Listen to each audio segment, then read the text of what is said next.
Welcome to Business Insight.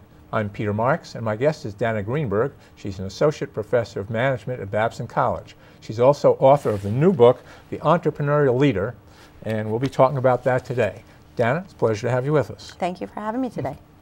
Tell us, what was the inspiration behind this book? The inspiration behind the book was really started with the question of management education.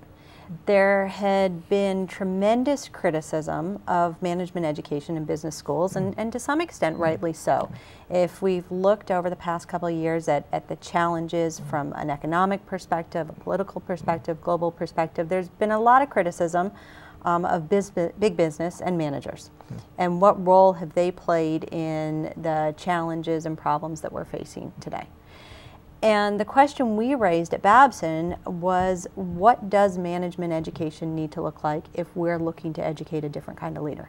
If we are going to prepare organizations to deal with the challenges they're facing today, if we're going to prepare organizations and companies to work fundamentally different, how do leaders need to be working different? And who's the audience?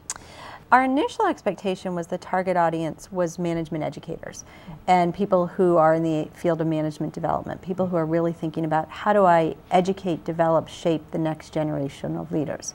What's been interesting is since the book's come out, we're finding more and more leaders themselves are really engaged with the project. They're interested in becoming more entrepreneurial in how they lead and what they do, and the book is giving them the tools for doing that. Now you talk about 3 principles of entrepreneurial leadership. Can you kind of run through and explain to us what that is? Sure, I can. When we talk about 3 principles of entrepreneurial leadership, we're really talking about teaching leaders to think differently and to have a very different worldview of what does it mean to be in business. And so when we say to think differently and act differently, we start with this idea of traditionally we've taught leaders a lot about how to analyze their way into situations. We're very good at business schools, and I think in general about how to analyze and use analytics and prediction logic and quantitative analysis to solve a known problem. And if you look at the world today, most of our problems aren't known. We don't have data, we don't have information, we don't know what the world looks like. And so we're dealing with situations that what we call are unknowable and unknowable problems, where leaders really need to act their way in. They can't analyze. So leaders need to figure out, how do I take action? How do I gather information from that action to make an opportunity happen? So our first piece of this, in terms of our first principle, is teaching leaders how to use what we call cognitive ambidexterity, how to both analyze and act their way into new opportunities. Go slowly on that one. That's a mouthful. That's a mouthful, it is. Cognitive ambidexterity. So really how to both analyze your way into a situation and act your way into your situation. What does that look like, and how does a leader engage in that kind of behavior? And we've got some great examples throughout the book to show you how this actually happens in practice.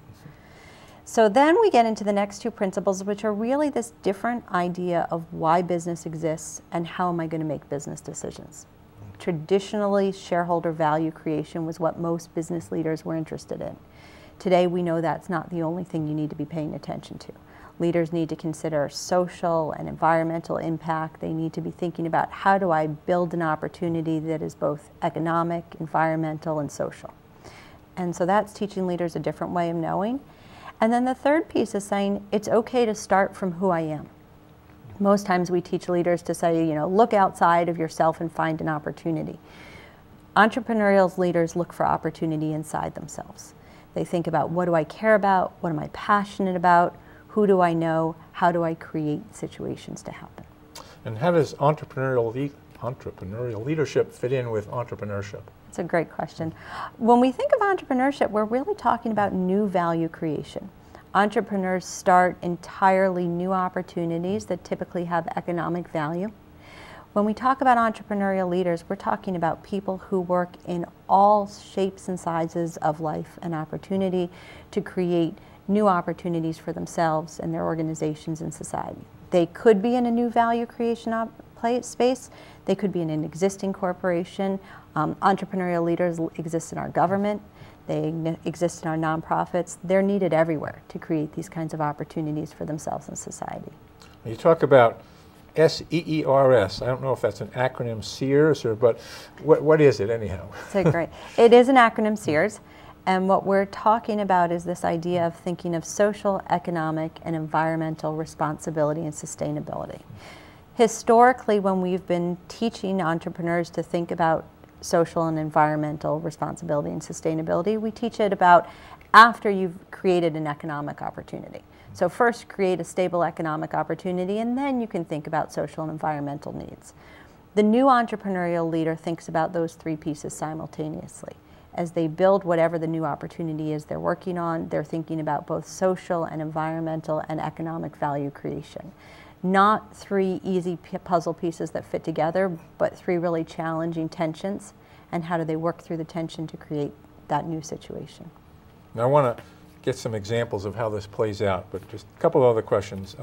You've kind of answered, but prediction logic and creation logic.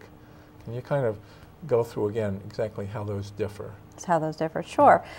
The best way to show how they differ is through an example. And one of the examples we use in the classroom to teach executives primarily this idea is the difference between something we call a quilt, a crazy quilt, and a puzzle. A puzzle is very much of a prediction logic exercise. You have a finite number of pieces. We all have our analytical strategies for working on puzzles. Some people like to start on the outside and then work their way in. Some people like to start grouping puzzle pieces by color and then analyze their way in. And you have a box that says this is what your puzzle's going to look like. Right? So you can analyze your way into a situation.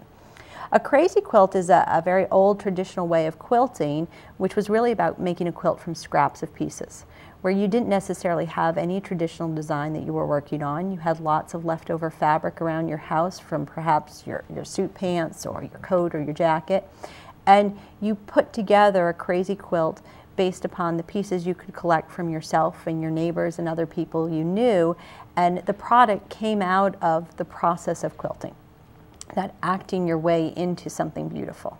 So two very different ways of creating an opportunity. How about in the real world, what's an example or two examples of creative leaders, entrepreneurial leaders, and what they've done and how it played out? Mm-hmm. Well, I'll start with one who's a Babson alum because it's just a great story. There's a gentleman by the name of Jim Poss who's created a company called Big Belly. And Big Belly makes solar energy powered garbage cans. And Jim Poss started this project out of his own passion around environmental issues and really his own passion around trash collection. As he walked around the streets of Boston a number of years ago, he was fascinated and upset and furious about, as he saw garbage trucks around town with lots of gas emissions and idling, and he looked at the environmental impact those trucks were having and tried to say, okay, how do we change this problem? And really started the process of looking at, was there a different way to power trucks so we could control emissions in the garbage collection process? And instead of analyzing his way on that piece of it, he started acting his way in networking, and really one of the things he knew a lot about was solar energy. And in the process of taking some action to solve the truck problem, he came across some people who were saying, well, why don't you change it? Why don't you solve the problem of the trash collection? How could we make less trash? And solar powering the trucks wasn't going to work, but solar powering the trash cans was. And if we could create solar powered trash cans that are compactors, what we can do is create less garbage. And in that process of networking and building relationships, he was able to completely change this problem to the point that Big Belly is now, I think, in 22 countries providing solar cans. It's a good example. So it's a great example. And then, as I said, the key with us with entrepreneurial leaders is they're needed everywhere. So they're needed in big business too. Coming back to the campus, how does teaching entrepreneurial leadership differ in terms of what you envision in the book versus what is a traditional MBA education? A traditional MBA education focuses a lot on going back to that prediction logic, a lot of traditional quantitative analytical skills. We teach our students how to use those skills to solve what we call as known problems. And MBA programs are really good at that. And what we are doing at Babson is saying, yes, we need to teach prediction logic, but we also need to teach our students to take action. How do we give them opportunities? How do we put them in new business opportunities? How do we create experiential exercises where they don't have known data, they can analyze their situation, they take action, and in that action process, they get some new information. And then they lead themselves into a new business opportunity. So we're doing that in a lot of different ways. We're putting them in new businesses where from the first day of a freshman program or the first day of an MBA program, they're building a new business opportunity. We're providing them co-curricular experiences where they're acting their way into new situations. We're teaching classes that are about understanding who I am, not just understanding the business. And is it a class or classes in this, or is it something that kind of cuts across the whole curriculum? The key for us is that it cuts across the whole curriculum. Students don't necessarily need more classes. They need more understanding of who I am and how do I act differently. So if you can infuse that in your existing curriculum, then you don't bog them down with more requirements. Looking at one particular class, which kind of fascinated me, is this teaming of Babson, Rhode Island School of Design, and Olin College. How does that work? What's that all about? So I have a colleague, Sebastian Fixon, who teaches in our technology department. And he envisioned this course as a way of teaching students exactly what we said before, that idea of cognitive ambidexterity. We could teach students new product development exercises in a business school, but the reality is when you're really doing new product development, you're working across a large group of people who have really different points of view. So how do we make that look different? So he envisioned this course of putting together Olin engineers, RISD on the design and Babson on the business end. And really what he does is he puts together cross-functional teams who start from the conception idea, a product, and they really both analyze the market, but they act their way into the new opportunity. So by experimenting and piloting and creating a new product, then they go into the test marketing phase. And so they start with that creation logic of action and then layer it with prediction logic to really create some exciting new products and to deal with the challenges. Let's suppose a company, Fidelity Investments, or if you have another company you like, comes to you and says, we think this is terrific. We'd like to kind of instill this in our own business. You know, we've got a lot of leaders. We'd like to make them more entrepreneurial. What kind of a program would you recommend for them? Babson, in a lot of ways, is already doing that. We have a program called Entrepreneurial Thought and Action that gets taught up at the executive education, and it really is exactly that. It's trying to take leaders and saying, okay, you've been schooled very well in analytics, but let's teach you this idea of creation logic. And in the course of either a morning session or a full day or a couple of day sessions, we really try to teach leaders how to think differently and act differently in their opportunities. But, I mean, you're putting 2 years across a curriculum for the MBA students. Surely it's going to take more for these older folks at Fidelity and other companies to learn this, right? Absolutely. You know, the thing about teaching is every group and every population you work with differently and you figure out what do they need.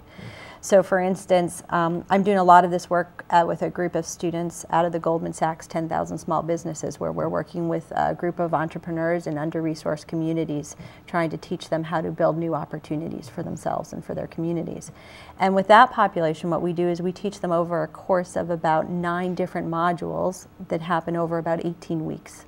And so that continual learning process is a great way to do this, because they can go out, they can try these ideas in their business, and then they can come back into the classroom and we can move forward again on, okay, now you've sort of used some creation logic, you've gathered some information, what do you do with that?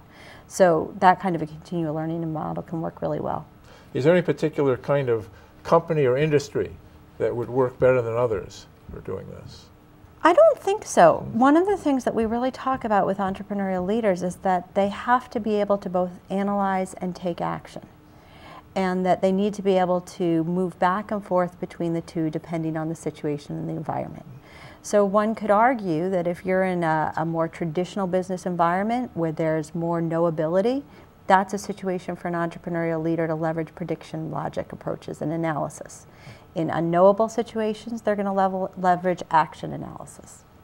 So in any situation, you need entrepreneurial leaders. They just have to be astute at doing both things.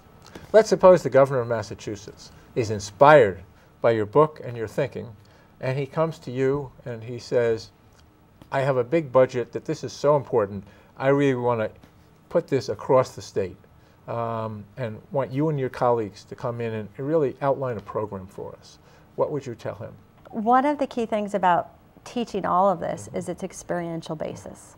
When you think about a program, most people think about traditional programs where people are in a classroom and learning. That's not how we would teach this. It's not how we teach at Babson in general. So if I were going to design a program, I'd want to design something that's very much about teaching our leaders in government to use these ideas in the very problems that they're dealing with. So I would think of it as very much of an experiential learning where they're using these ideas to change how they're dealing with real world problems. So classic example we were talking about earlier is this idea of them trying to move the Occupy Wall Street group out of New York. I looked at that as I listened to it on the radio this morning and thought, there's a different way to do this.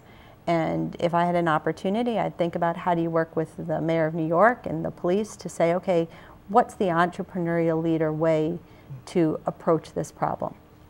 That would be what I'd do as a program. And what would you do? You know, I think one of the things that they're doing is that we've set it up as a dichotomy.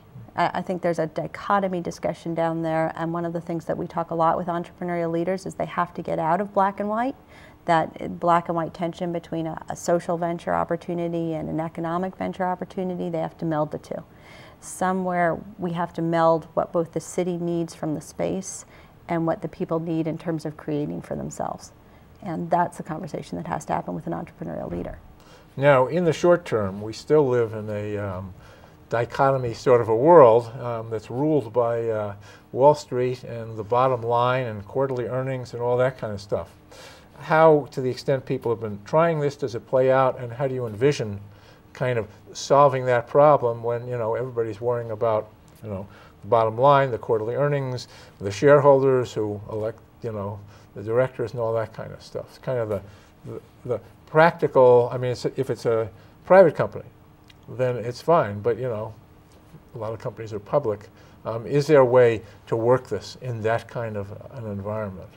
That's a great question. Richard Bliss in the book itself addresses this. He's a finance professor at Babson, and what we talk a lot about is that we don't yet have known metrics for how to deal with this, how to check, how to understand if we're leveraging social value creation, how do we look at that versus economic, how does a publicly held company try to weigh out and influence Wall Street and stock prices if they're focusing on a traditional, what we call triple bottom line approach. But just because we don't yet have the measures doesn't mean we shouldn't be working towards them. And so what Richard does is proposes some new and different ideas on how to look at that. Have you had any I mean, the book is brand new, but for people that are kind of traditional business people, have you had any pushback or saying, yes, I want to change things? What kind of reactions, you know, when did the book come out? The book came out in September, so it is so it's brand new. So you may not So have we had have a lot of not, it's reactions funny, yet. we have not had a lot of pushback. What we've had much more of is excitement, embracing it from all walks of life. As I said, you know, you asked the question earlier, what was the population that this was targeted for? Our initial idea that it was much more targeted towards a public policy or management education population. What I've been most excited about is the number of leaders who have read it, picked it up, and said, you know what, there's some great ideas in here that I want to bring to my management team. Talk a little more about the idea of somebody pursuing their passion, which is something that is very logical and obvious, but so often people don't because they're caught up in a career or, you know, whatever. This presumably won't solve that, but perhaps it gives a route that somebody can then have a rationale for how they do it. How much have, you know, you thought about that whole area? The pursuing your passion is one of the fundamental pieces of being an entrepreneurial leader. It starts with that. We have a great example in the book from Clorox about two women. Clorox at the time had not introduced a new product in 20 years. And these two women were in charge of the laundry home care division, new product development. Not a great place to be if you're in Clorox. And what we find with these two women is they both had an incredible passion from their families, from their personal histories for the environment and for solving environmental problems. And they brought that passion to Clorox. And as they talked through the challenges they faced in Clorox of bringing an environmentally sensitive and friendly product within Clorox, they had to have passion, because passion is what enables us to sort of pick ourselves up and move past every challenge we face. Because anytime you're creating a new opportunity, you're going to have challenges, you're going to have setbacks. And the passion is what gives you the intellectual curiosity to move forward on that. Now, did that example happen because of you guys, or do you use that as a model of the way it can be done, looking at it retroactively? Clorox is an example that I would say did not happen because of us. Whereas I can look at Jim Potts and look at Big Belly, and he'll talk to you about the fact that his Babson education was a big part of how he engages as an entrepreneurial leader. Clorox was a great example we saw of somebody doing exactly what we're talking about, but not necessarily knowing that's what they're doing. Have any people in management at Clorox seen the book? I'm curious as to what kind of a reaction they had using them as a model. You know, Mary Jo Cook I was able to talk to on the phone, who's one of the people we profiled, and her reaction was excitement when she saw the case. What she loved about the case was in the process of that story coming to market, there was a lot told that was a marketing bent of the story that missed some of the twists and turns that had happened within Clorox, and she was quite excited to see a story that gave more depth to the conversation and challenges they faced to getting the product out the door. If you were to achieve your greatest ambitions for this book, what would really make you feel, hey, you really accomplished everything you wanted to do, say, over the next 5 years as a result of the book? The number one thing for me is having my colleagues re-examine how we develop and shape leaders. And that is both colleagues within Babson, within management education, but within the broader community of those of us involved in leading, training, and developing those leaders. That's the change that has to happen. Well, it's a fascinating thing, and we could talk all day, but we're about out of time. The book is The New Entrepreneurial Leader. I'm Peter Marx. I'm talking with Danna Greenberg for Business Insight. Thanks for joining us.